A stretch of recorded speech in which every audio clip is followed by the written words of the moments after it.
All right, we are tracking a pretty significant and developing threat right now in the Caribbean Sea. We've got a storm named Melissa, and honestly, the latest data is telling a very serious story. Okay, let's just dive right into this.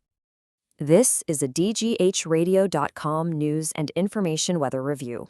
Our entire focus today is on Tropical Storm Melissa, a system that is absolutely demanding our full attention as we head into the weekend. And this slide right here, wow, it really puts the threat into stark perspective. On the left, you've got Melissa as it is right now, a 45-mile-per-hour tropical storm. But just look to the right. The forecast for this weekend shows a really dramatic and frankly dangerous transformation. We're talking about a major hurricane with winds screaming over 130 miles per hour. That is just a massive, massive jump in intensity. So let's break down this growing threat. Right now, Melissa is just kind of drifting very slowly there in the central Caribbean. But please, don't let that slow speed fool you. The real danger here isn't how fast it's moving right now, it's its explosive potential for leader.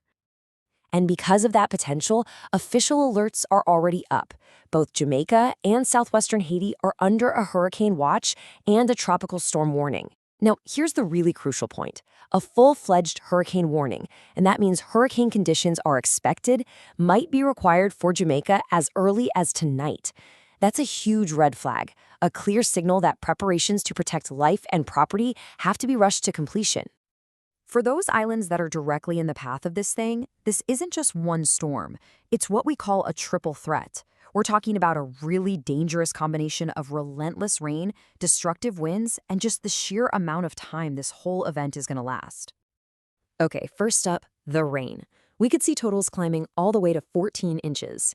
Now, that amount of water falling on mountainous terrain, well, that's a recipe for life-threatening flash floods and landslides.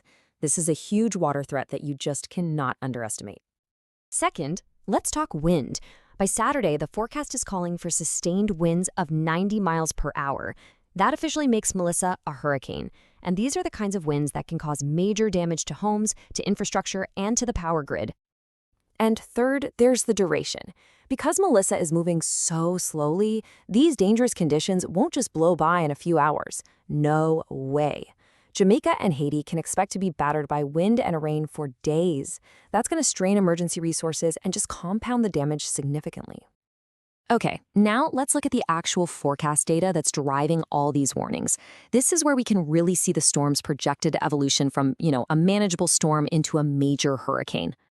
Now, what's really striking about this slide is just the speed of its strengthening. Look at the timeline. It goes from 45 miles per hour today, it crosses the hurricane threshold at 90 by Saturday, and then just look at that jump. By Sunday, boom, it's a 130 mile per hour major hurricane. This is called rapid intensification, and it's so incredibly dangerous because it can happen right as a storm is approaching land, giving people very little time to react to a much stronger threat. And this table here really brings that approach into sharp focus. This evening, the storm is 185 miles from Kingston. By early Sunday morning, that distance is more than cut in half, down to just 80 miles. Then, by Sunday afternoon, right as it's hitting that major hurricane strength, the center is projected to be just 61 miles away. You can see how that window for preparation is closing, and it's closing fast. Now for our audience in the US and Virgin Islands, I want to clarify your forecast, because the story for you is very, very different, and it's important to understand why. The key number for the Virgin Islands is this, over 700 miles.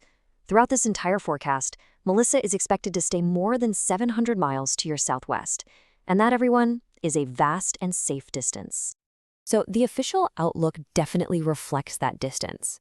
The key takeaway for you is that direct impacts are not expected.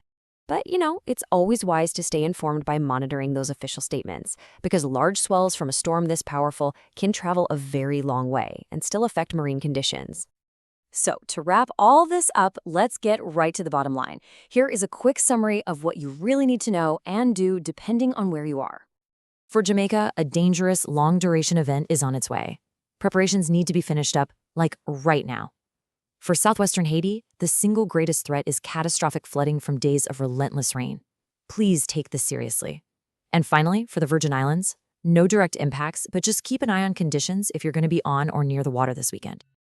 The forecast data makes the threat from Melissa incredibly clear, especially for Jamaica and Haiti. So the only question that's left is for those of you in the path, is your plan ready? Please stay safe, everyone.